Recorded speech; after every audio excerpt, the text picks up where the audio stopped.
Hi there guys, welcome back to the channel. Thanks very much for joining us again today. I've got a short video, it's a little bit different from usual, and we've just got a short sort of Wix versus Squarespace video for you today.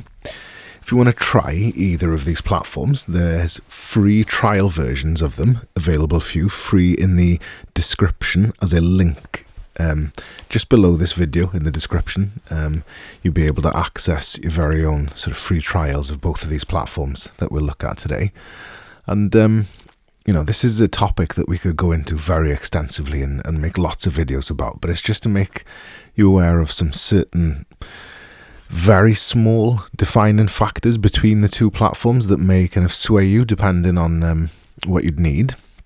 And the first and foremost is the kind of the website editor itself. In Wix, it's what's known as a free editor, or like a drag and drop kind of editor. As you can see right in front of you here now, I'm able to move this text box to kind of anywhere that you want, and you can even sort of make small mistakes and put things off center and things like that. Whereas the Squarespace editor is a little bit different in that the fact that it uses kind of columns is what's known as a structured editor.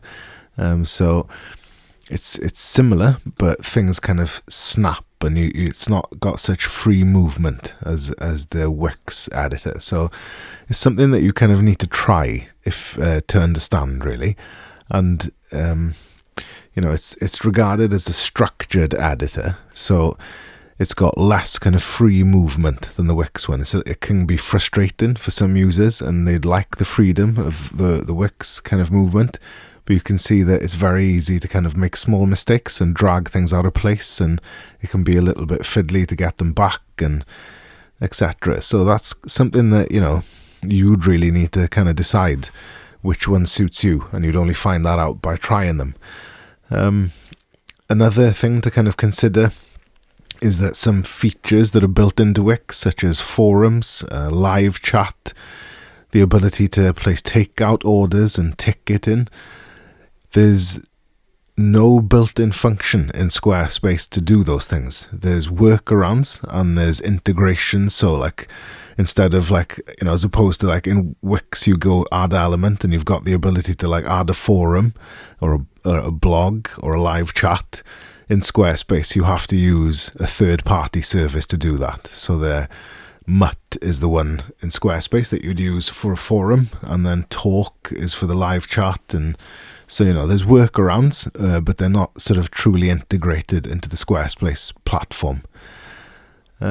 So again, that's not a deal breaker for some people, but if you do need those things and need quick and easy access to them without having to sign up and make an account with yet another company, then, that's something to consider at least. Now there's debate about the templates thing. When you look that up online, you've got a big library of templates in Wix. However, some people kind of regard them as a little bit outdated. It's kind of down to preference of what you need.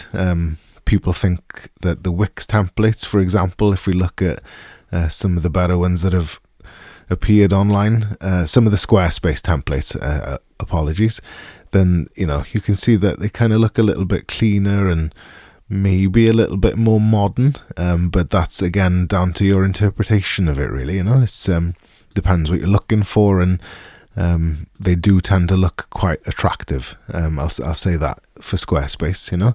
Make of that what you will, but there's some good stuff in Wix as well. However, that really depends on what you need out of your template, and it's kind of up to you to decide really as well. I think off the top of my head, I'd have to say that Wix has got a bigger library. Maybe Squarespace has got a slightly sort of more attractive set of templates. You could argue that. I guess the thing to kind of end on then would be the price point. So both of them are fantastic free website editors and creators. However, there are premium packages which you'll inevitably need at some point if you're serious about making a website and you need certain features. And you can see that I found this image now. They're very, very, very similar. And to be honest, that can be said about everything we've spoken about today. With regards to the Wix versus Squarespace argument, you can see that they just edge Wix out by $1 in most cases, actually, for the first two levels. So you can see 13 and 17 versus 12 and 18, and then as you go up the ladder of rankings, then it gets a little bit more different, but it's very comparable. So yeah, it's swings and roundabouts is the term that some people would use to describe that. So it's up to you to kind of, make a decision on both. To be honest, I'd say use both. Try making a very simple site in both platforms, and whichever one you like the most, just go with that one. It's a very close argument either way, and you could easily justify either of them. They're both very good. And that concludes our video comparison. So if you'd like tutorials and stuff of that nature, you can give us a like and subscribe to the channel. Have a look at what else we offer there. And remember, as I said earlier on, that there's a free trial version of both of these platforms available in the description for this video as a link. So check them both out via the links. And thanks very much for joining us again today. Goodbye.